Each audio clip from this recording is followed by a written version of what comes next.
밀랑 쿤테라 참을 수 없는 존재의 가벼움. 7부 카레닌의 미소. 5. 인간에 비해 개에게는 특권이랄 것이 거의 없지만 부러워할 만한 것이 하나 있다. 개의 경우에는 안락사를 법으로 금지하지 않았다.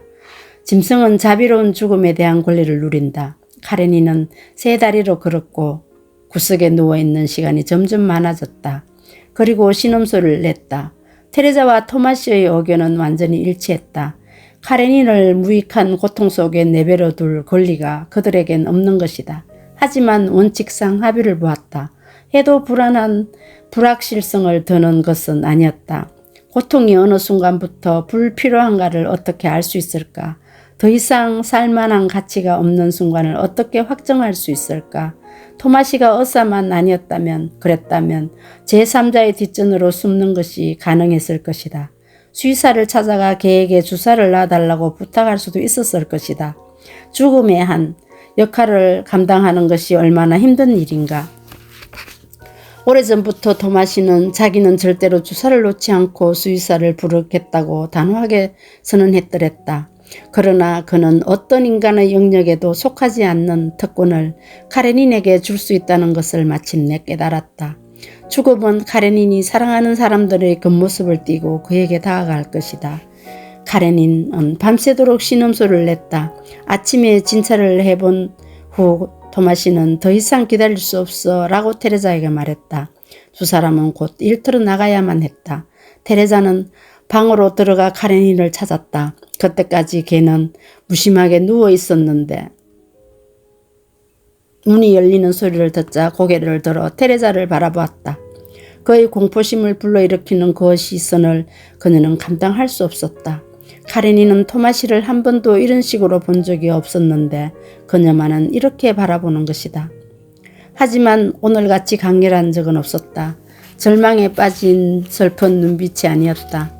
겁에 질린 눈빛, 감당할 수 없는 신뢰의 눈빛이었다.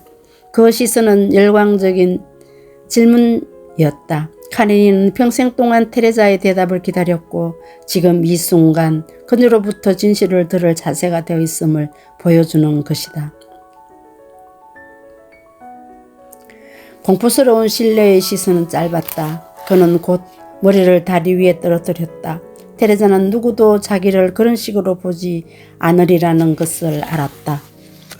그들은 카레닌에게 한 번도 단 것을 주지 않았는데 며칠 전 그녀는 초콜릿을 샀다. 그녀는 은박지를 벗겨 작은 조각으로 잘라 카레닌 주위에 모아두었다. 그녀는 거기에 물그릇도 곁들여주면서 카레닌이 집에 홀로 남아있는 동안 부족한 것이 없도록 해주었다. 그러나 그녀에게 던졌던 시선 때문에 카레닌은 피곤해 보였다. 주위에 초콜릿 조각이 있는데도 그는 고개를 들지 않았다. 그녀는 바닥에 엎드려 카레닌을 품에 껴안았다. 카레닌은 아주 천천히 그녀의 냄새를 맡더니 한두 번 힘없이 그녀를 닿았다. 그녀는 이 애물을 영원히 기억 속에 각인하려는 듯 눈을 감고 애물을 받아들였다. 그녀는 고개를 돌려 다른 쪽 뺨도 핥도록 해주었다. 이제 소떼를 돌보러 가야만 했다. 저녁 식사 때가 되어야 돌아올 수 있었다. 토마시는 아직 귀가하지 않았다. 카레닌은 초콜릿 조각에 둘러싸여 누워있었고 테레자가 다가가는 소리를 듣고도 머리를 들지 않았다. 카레닌의 병든 다리는 퉁퉁 부어있었고 다른 부위에도 종기가 나 있었다. 연붉은색 몽울이 털 사이로 드러났다. 그녀는 아침처럼 카레닌 곁에 누웠다. 한쪽 팔로 카레닌의 몸을 껴안고 눈을 감았다. 그때 문을 두드리는 소리가 들렸다. 의사선생님, 대지와 조합장이 왔습니다. 그녀는 누구에게도 말을 할 수 없었다. 그녀는 꼼짝도 하지 않고 눈을 감고 있었다. 다시 한번 소리가 들렸다. 의사선생님, 돼지들이 선생님을 보러 왔습니다. 라는 소리가 나더니 다시 조용해졌다. 토마시는 30분 후 돌아왔다. 그는 아무 말도 하지 않고 부엌으로 가 주사 놓을 준비를 했다. 그가 방으로 돌아왔을 때 테레자는 서 있었고 카레닌은 몸을 일으키려고 애썼다. 토마시를 보자 그는 힘없이 꼬리를 흔들었다. 저걸 봐. 아직도 웃고 있네 하고 테레자가 말했다. 그녀는 짧은 유예를 바라는 듯 예언조로 말했으나 고집을 부리진 않았다. 그녀는 침대 위에 시트를 펼쳤다. 작은 자주색 꽃무늬가 여기저기 수놓인 하얀 시트였다.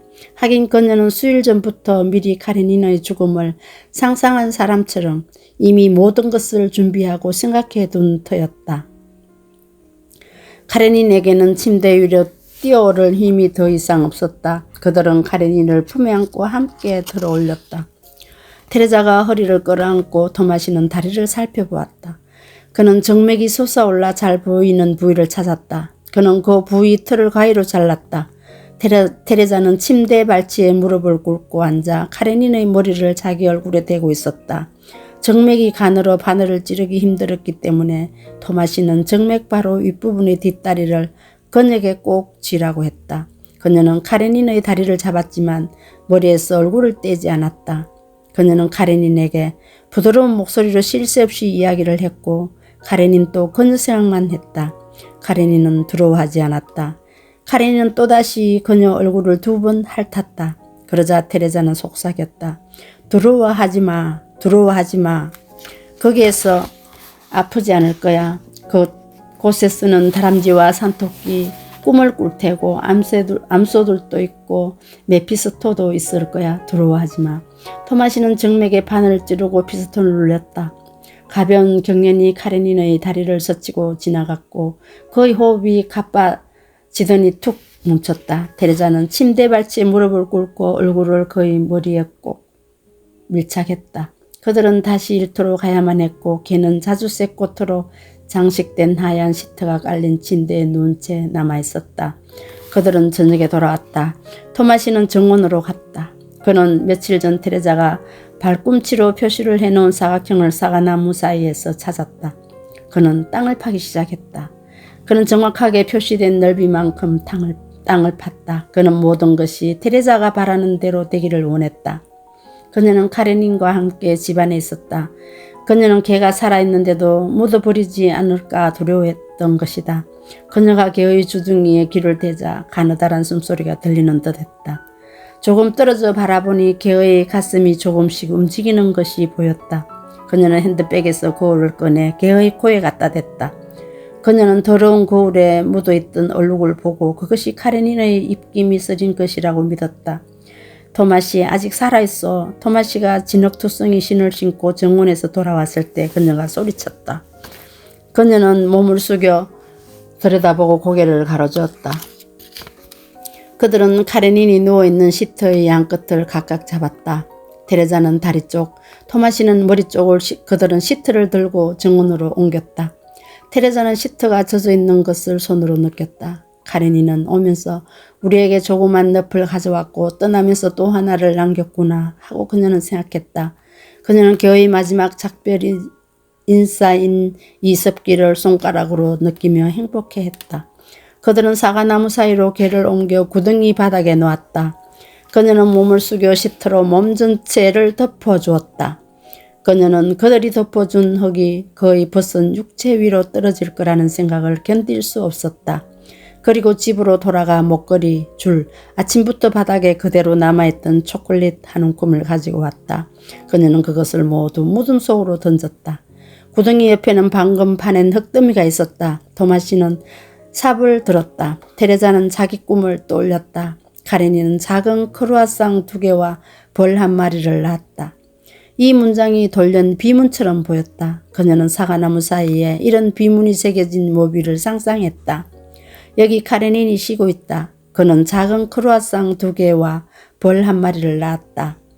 정원의 어둠이 짙어갔다. 밤도 낮도 아니었고 하늘에는 죽은 자의 밤에 켜진 채 익힌 램프 같은 창백한 달이 떠 있었다.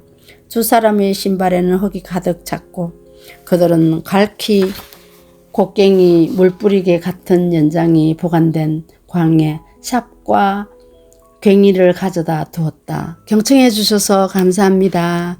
오늘 또 웃음 가득한 하루 보내세요.